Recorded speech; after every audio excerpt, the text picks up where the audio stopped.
Alright guys, we are going to react to the... Oh, minutes ago, messed up, whatever. We're going to react to the Alan Turing episode of Yarn Hub. And this guy got screwed over by the country he helped save as he was gay. The most famous Homophobia of ruins the everything. German Enigma machine codes was Alan Turing. He was one of those people who seemed to be one step ahead of the rest of us in the fields of math and science. He and the team at Bletchley Park, a top-secret center dedicated to code breaking during the war, helped turn the tide of the conflict by decrypting the Nazis' most difficult codes. Turing was born in 1912, the second of two brothers. As a young man, Turing was incredibly intelligent and athletically gifted. He rode his bike everywhere. Like he I'm rode doing. 60 miles to his boarding school on his first day, Oh. stuck far away by a train strike. He made it on time. Wow. The school didn't always recognize Turing's talents. He was almost stopped from taking the school certificate due to concerns that he would fail. Really? While he excelled in Assholes. science, his headmaster said, if he is to be solely a scientific specialist, he is wasting his time at public school. In 1928, Turing met a new classmate called Christopher Morcom. The two young men became very close friends. They would also explore intellectual problems in physics and maths together. They would be seen passing notes to each other during class. The two boys were very close, and at this time, Alan supposedly developed a crush on Christopher. Aww.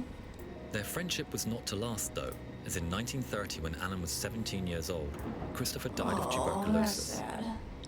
After his friend's death, Alan threw himself into trying to unravel the nature of consciousness and how it was linked to matter.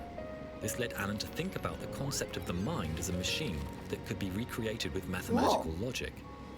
Scientists are doing that nowadays, but it's like too nightmare fuel inducing. King's College, Cambridge. He received a distinguished degree in 1934 and a fellowship of King's College in 1935. Well He educated young attended Princeton man. University for a couple of years, returning to England just prior to the war.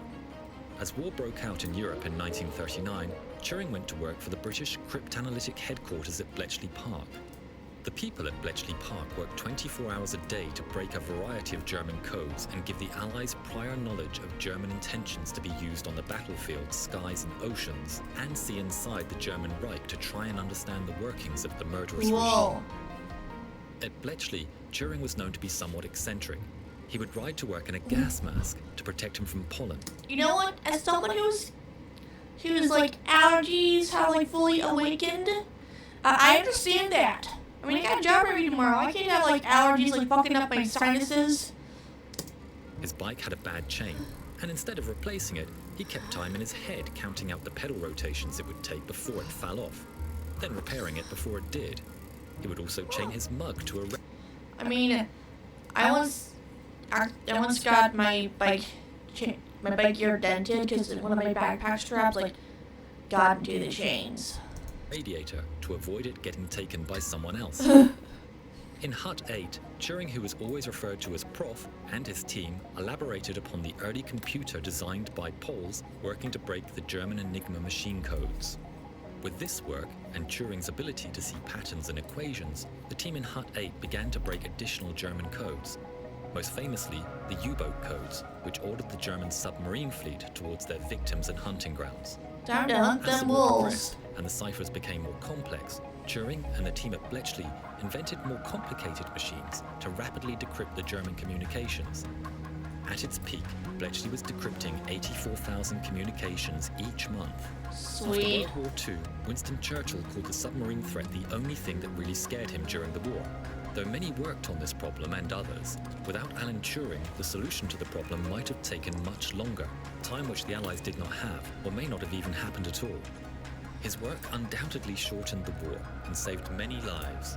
It also laid the groundwork for the technological age we live in today. Yeah, it sure For did. his work during the war, Turing was awarded the Order of the British Empire by the King. But this, like his work, remained secret for years. Aww. Turing was gay, and in the decades before its decriminalization in 1967, homosexuality was persecuted and It's like prosecuted fucking in England stupid. as well as in many other nations. Utter fucking After World War bullshit. II, and as the Cold War began to heat up, I'm looking at Turing living was in arrested for I'm gross looking at indecency, California so to deal with that taking a bullshit. guilty plea. And Turing was also offered I'm prison asexual, on so I condition got a of little probation. extra luck. He took probation. As a condition of the probation, he had to take large doses of hormone therapy. The aim was to render him physically incapable of having sex. Fucking The hell. treatment had terrible side effects on his health and well-being. That's not how you use After his HRT. conviction, he was barred from doing any further That government is work, stupid. and his security clearance was revoked. His past was subject to investigation, as the authorities were worried that his homosexuality could have been used as blackmail by the Soviet Union. No evidence of which has ever been found. On June 8, 1952, Turing's housekeeper found his body. A half-eaten apple which was never checked for poison, and a to-do list was by his bedside. The official cause of death was suicide, though many have cast doubt upon this conclusion. In the years following his death, Turing's work became more and more recognized by the public, and a groundswell of support to rectify the injustice of Turing's life came to the fore. Yeah! In 2009, after intense lobbying, the Prime Minister of the United Kingdom made an apology for the treatment of Turing. But he was not officially pardoned. Bullshit! The UK Justice Minister said that a pardon was not considered appropriate as Alan Turing was properly convicted of what at the time was a criminal offence. It was a stupid one. In 2012, many influential people, including Stephen Hawking, lobbied the UK government to officially pardon Turing. One of the most brilliant mathematicians of the modern era, yet successive governments seem incapable of forgiving his conviction for the then crime of being a homosexual. In 2013, the Queen gave Turing a royal pardon.